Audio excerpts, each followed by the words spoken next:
What the hell is wrong with her eyes? Who painted this? Sorry, sir. I'm doing my best. Who made that man a painter? I did, sir. He's my cousin. We have got to get better painters.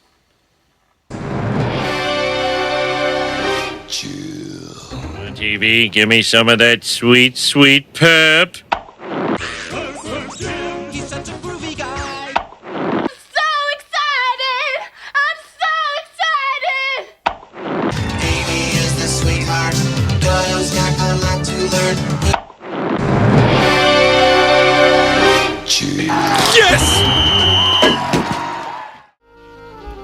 Hello Marvel Legends and welcome to another episode of Displaying Model Behavior. And who is on the docket today? It is Misty Knight, one of the Daughters of the Dragon. Yep, a character who has got a lot of press and screen time over the last couple of years. She's been, very heavily featured in the Daredevil show, and, she's got more and more character appearances in the regular comics. Misty Knight is kind of blowing up, so let's take a look at the figure.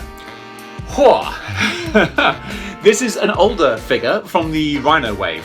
She was kind of a sort of half and half split between, there was her and White Tiger as well. White Tiger, very obscure figure. I always refer things directly to my frame of reference. So it's like, if I don't know about them, they must be obscure. She was featured in the Ultimate Spider-Man cartoon, so she's not that obscure. But anyway, I digress. Misty Knight is who we're talking about, and being with the Rhino wave, she's, a little bit of an older figure. And while I'm holding her here, can you see the main problem I have with her? Because it's all about what you can see and what she can see, because right now I think she could go hunting for birds and deer at the same time.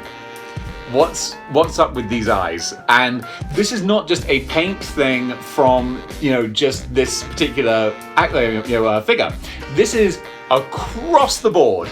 I have looked at Misty Knights on Google from here to there and all points in between, and they all have this sort of slightly... come on, camera, focus. If I hold it here long enough, will it focus? Probably not. This is riveting viewing, isn't it? But they all have this slightly... It's not cross-eyed. It's like the eyes are just looking out like they're too far. Really, the logistics of it doesn't matter. It looks bad, is what it looks. And it's such a shame because this is a good figure. Or it should be a good figure. But my goodness. Look, I'm just addressing the elephant in the room now. These eyes are terrible, and they ruin the figure. All right, so we've said that. Let's look at the rest of this here, because Misty Knight is a good character, and she deserves recognition in like a good figure. And this is so close to getting it right. That's the killer. Misty Knight as a character, she's been around for ages. You can see from her look, this is kind of like a very classic Misty Knight look. She's based in that real kind of like 1970s blaxploitation sort of image, that kind of shaft kind of motif, and the character has really evolved beyond that and become a really great three-dimensional, well-rounded and well thought out character. And it's a shame that that's not really represented so much in this very, very sort of classic 70s jumpsuit kind of look. Now when you see her in the comics, she's wearing more kind of casual attire, I suppose. She's more sort of business and realistic, and I kind of like that. I don't mind the kind of the crazy sort of 70s jumpsuit, because that goes with characters that I'd quite like retro versions of. Like, I'd love a 70s Luke Cage with the tiara and Iron Fist with the pop collar and the bare chest. I would quite like an exploitation sort of wave. You probably couldn't call it that, but that's what I'd be going for, that kind of exploitation cinema, because that's just a fun kind of genre. I think that's kind of like still politically okay to like exploitation cinema. It's like Shaft and those movies are awesome, but she looks like a 70s Bond girl.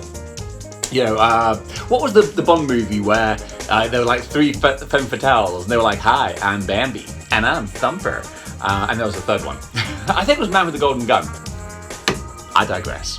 What I'm talking about here is the figure. And if we just look past the eyes, this is a good figure. And that's what kills me. First of all, this female body sculpt, is it the Moonstone body? Am I getting better at this? I think it's the Moonstone body. So, you know, she's got curves. She's got curves and hips. She got hips, lips, and fingertips. And all of these things are good. They stand out. Because it's just a plain red bodysuit, then, you know, the gold and the gold piping, you know, it really accentuates it and brings all of that out, along with her earrings as well. There's so much to like on this figure. It's just, oh, those eyes. It's the eyes are the window to the soul, and this soul says derp, and that's like, oh, you were so close. What I have done is I've occasionally put the in those quiet evenings, I occasionally put the Spectrum head on this body, and that looks really good. And where have I put Spectrum? I don't even. Oh, hold that thought. Okay, see, look, just for like a comparison, look at this Spectrum face. Like, it's just better. It's better painted. The eyes kind of like make sense. They look more sort of soulful and contemplative. Whereas this just looks like a badly painted figure, and that's why I'm harkening on about it, because it's a real shame. Let's do a little head swap. Do a little head swap ski and see how this looks. See, I don't want to sacrifice. Unfortunately, the head swap doesn't work because the neck, the neck just doesn't match up at all. So that's not, because actually I was telling a lie. It wasn't Misty Knight who I put this head on. It was the Ashley Barton Spider-Girl. I've done a head swap with her, and that looks really good. Tell you what, I'm here. Let's do it. Okay, you know what? I just tried to reach her, and I need like Dr. Octopus arms to get around, because I'm kind of trapped in here. You see, it's a whole thing to get behind this table. So maybe in the next episode, tune in, and you'll see the Ashley Barton head swap. Anyway, I'm getting way into the weeds here. What we're talking about is the Misty Knight figure. And hey, come on, look, this show is all about the journey, not the destination. So the Misty Knight figure, if we look past the eyes, it's a really good figure. That's what kills me. She has the separate gun, and this is not the right gun. Again, I bought this figure secondhand. She didn't have the original gun, but she actually has this kind of, what is this, a Desert Eagle? 0.50. I think it's a Desert Eagle. I don't know guns. I just know Desert Eagle from Snatch, from Vinnie Jones in there. So yeah, this gun works really well with the figure. And actually, the gun that she's supposed to come with is like a gold gun, which sort of matches her gold bracelets and stuff. And I'm like, it's a bit too much. Again, a bit too much of that exploitation kind of like look. I prefer this more realistic gun. But I really want an updated figure, an updated body with, you know, sort of more regular kind of clothes and a better, not even a better head sculpt, because the head sculpt is good. I love the hair. I love what it's got. It's just a terrible paint job. The eyes are awful.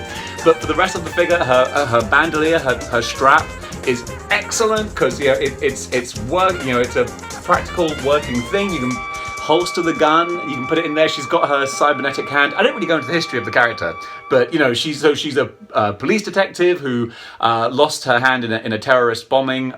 Stark Industries, Tony Stark, gave her a robotic hand, and she went into crime fighting and sort of being a private detective. Formed the Daughters of the Dragon, which is like a Heroes for Hire kind of thing with Colleen Wing. Then they actually were like Heroes for Hire with the two of them, the Black Cat, Shang-Chi. She's done it all. She's done a lot. She's a really great character. And now she's head of security at Ravencroft, which is a great series. That's what makes me realize also we need a John Jameson figure. We need a John Jameson Man-Wolf figure, because those two are kind of a pair at Ravencroft, and that whole series is great. Norman Osborn runs Ravencroft. It's bonkers. It's a lot of fun. Anyway, again, I'm getting distracted. I'm getting so distracted here. What I'm saying is, this is a really good figure. Look, I'm just giving you guys like full-on gratuitous boob shots this whole show, but. Again, that's another thing that's cool about it. Like this kind of sculpting, the low sort of like suggestive top. It's fun. It's comics. It's what it should be. I dig this. Yeah, you know already that when I get the new Black Cat, I'm going to put that head on the old body, because that's just who I am. So I'm desperately lonely. So this figure is great, but it's not. It's also terrible. That's the problem. It has so much going for it and so much going away from it. Look, also she's got the gun holster strap. I always think of Gareth Keenan from The Office. It's like, what are you going to do? Phone me. So that's really great as well. So and the cuffs are, you know, sort of a separate piece that move around. So much good going for it, but unfortunately the eyes just kill it for me. I can't be a fan of it. I find it really distracting. I have to have her on a shelf where I won't see like the face sculpt too closely because it's just like, nah, sorry, I can't get behind that. So with that all being said, the only other question to ask is, BJ, what bar is Misty Knight? I'm so glad you asked, David. Now, Misty Knight's figure is in this beautiful, skin-tight red jumpsuit that has the gold or yellow highlights along it. So, for my number 3 of what bar is Misty Knight, I've picked Starbursts, because they're juicy just like her. So, coming in at the number 2 spot, I've picked 100 Grand Chocolate Bar, because this is about what her arm probably cost. But coming in at number 1, I am going to have to go with Hot Tamales, because Misty is definitely a hot tamale in this figure and in the comics. So for what bar, Hot Tamales is Misty Knight. Back to you, David. Dave, you woolly. You know, it's all well and good filming stuff in advance, but you have to actually remember to link to it when you're doing the review. So with that in mind, folks, here's some figure comparisons. And here's Misty Knight with the villain who brought her into Ravencroft and reunited her with her Heroes for Hire compadres. It is Absolute Carnage, sporting the Book of the Darkhold there, which I pilfered from the new Retro Doom. Here's Misty Knight alongside fellow Harlem crime fighter Luke Cage. And here she is alongside Jessica Jones, fellow street-level Hero for Hire Shang-Chi, her on-again, off-again boyfriend, Danny Rand. And here's everyone together because who doesn't love a good class photo? A fantastic What Bar segment there from BJ, and of course, now that we've done that, it's up to me to find a position for her on the Marvel Legends Legacy ranking. Gosh, you know, I really want to put this figure higher because I love so much about it. Everything is great, but those eyes just kill it for me. So I'm gonna have to keep her pretty low, but you know what? She does have a lot more going for her than Thundra does. Black Cat, however, even though she has the mannequin face, at least the eyes don't look so weird. So I'm gonna put her below Black Cat, above Thundra in number 27. So there we go, not spectacular, unfortunately. That's one of the lower figures, really low. But the thing is, I don't hate her. It's just such a shame. It's just the eyes just absolutely kill it. With a different head, it would be so much better because the rest of this figure, I think, is really, really good. But you stumble at the last hurdle there, and it costs you. So with that in mind, I'm going to give this figure a sub rating of... I'm very disappointed.